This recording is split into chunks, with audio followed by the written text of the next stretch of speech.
Quem não perdoa, não perde a salvação. Quem vai para o inferno é quem não se arrepende.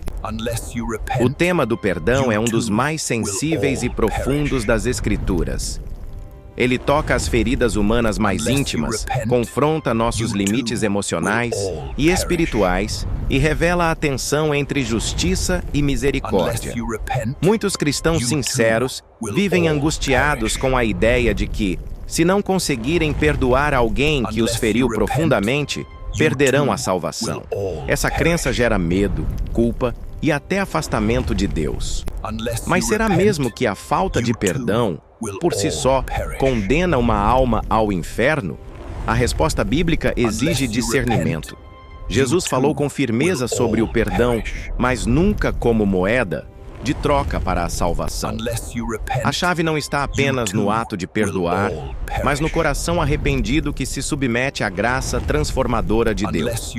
Esta reflexão irá explorar, à luz das Escrituras, a diferença entre o perdão humano e o arrependimento espiritual, e por que a verdadeira condenação vem da ausência de arrependimento, não da luta emocional com o perdão. O que é o perdão? Perdão, no sentido bíblico, é mais do que um sentimento. É uma decisão espiritual. Ele não nega a dor, nem minimiza o mal sofrido, mas entrega o ofensor nas mãos de Deus. É um ato de fé. O perdão é libertador, não porque anula a justiça, mas porque entrega a justiça ao único justo juiz, o Senhor. Jesus ensinou: perdoai e sereis perdoados. Lucas 6:37. Mas este ensino não deve ser interpretado como uma barganha espiritual. Jesus falava do perdão como fruto do novo nascimento. O cristão, regenerado, aprende a perdoar porque experimentou o perdão divino. Ainda assim, o processo de perdoar pode ser longo, doloroso, cheio de recaídas emocionais, e Deus conhece o tempo de cada um. O que é o arrependimento? Arrependimento é o eixo central do Evangelho. Não existe salvação sem arrependimento. O arrependimento verdadeiro envolve confissão, mudança de mente, metanoia, e um desejo sincero de abandonar o pecado. Arrependei-vos e crede no Evangelho. Marcos 1:15. O arrependimento não é apenas um sentimento de culpa, mas uma atitude de submissão a Deus. Ele não é perfeito, há tropeços, mas é constante. A Bíblia é clara. Quem vive uma vida deliberada de pecado, sem arrependimento, caminha para a perdição. O que a Bíblia diz sobre perdoar e ser perdoado?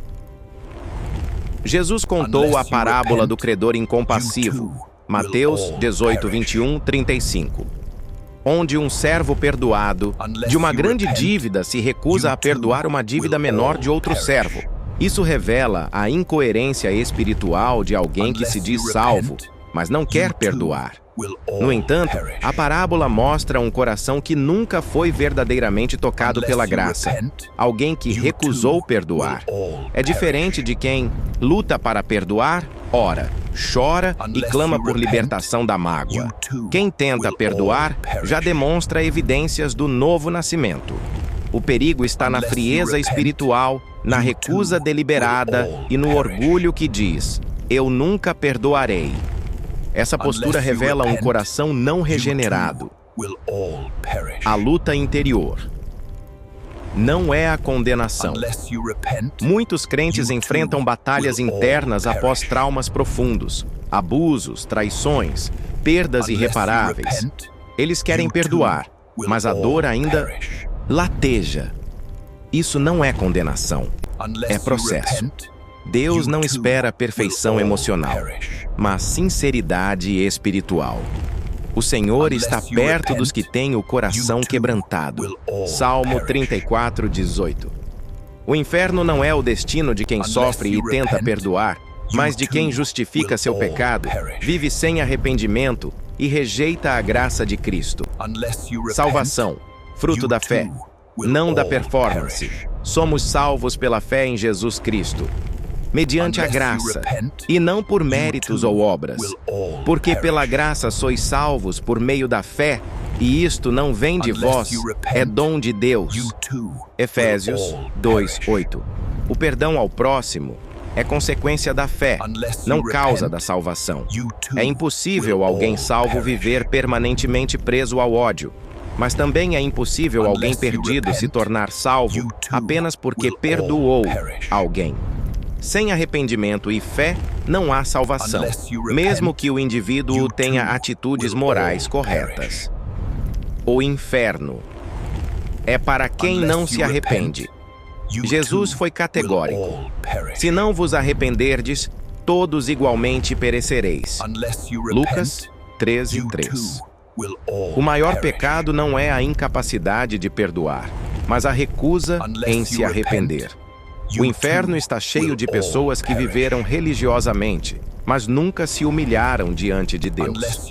Pessoas que justificaram seus pecados, racionalizaram seus erros e nunca choraram por sua condição espiritual. O perdão não concedido a alguém é um sintoma. O problema raiz é o coração que rejeita o arrependimento e, por isso, não consegue perdoar. A graça vê o coração. Deus conhece cada lágrima de quem tenta perdoar. Ele não exige perfeição, mas verdade. Quem reconhece suas limitações e clama por ajuda está no caminho da cura. A graça de Deus não abandona o quebrantado, mas resiste ao soberbo. Deus resiste aos soberbos, mas dá graça aos humildes. Tiago 4:6. O Espírito Santo opera em nós o desejo de perdoar. E Ele mesmo vai nos capacitando. Mesmo quando não conseguimos liberar perdão plenamente, o simples fato de querermos é prova de que a graça está agindo. A diferença entre lutar e rejeitar. É importante diferenciar. Quem luta para perdoar, mas ainda sente dor, está sendo moldado por Deus. Quem recusa perdoar, se orgulha disso e ainda acha que está certo, revela endurecimento. A luta é sinal de vida. A rejeição consciente, orgulhosa e persistente é sinal de morte espiritual. O inferno não está reservado para os feridos, mas para os que zombam da graça de Deus e se recusam a mudar. Exemplos bíblicos e conclusão: Pedro negou Jesus, mas se arrependeu e foi restaurado. Judas traiu Jesus, mas não se arrependeu, morreu condenado. O ladrão na cruz se arrependeu e foi salvo. O fariseu no templo se justificava a si mesmo e saiu reprovado. Esses exemplos mostram que a salvação está intimamente ligada ao arrependimento, não a uma performance moral ou emocional. Conclusão: a verdade que liberta perdoar é difícil, arrepender-se também. Mas o primeiro é uma consequência do segundo. O que garante a salvação não é conseguir perdoar 100% dos nossos inimigos, mas nascer de novo em Cristo. E isso começa com arrependimento. Não, você não perde a salvação porque ainda sente mágoa, mas sim, você estará perdido se vive no pecado, rejeita o Evangelho e não se arrepende. A diferença é radical. A fé verdadeira nos conduz ao arrependimento e, com o tempo, ao perdão. Deus vê seu coração. Ele caminha com você nessa jornada de cura. O inferno não é para os fracos, é para os orgulhosos. A salvação é para quem se quebranta. E o perdão virá com o tempo pela graça. Tempo pela...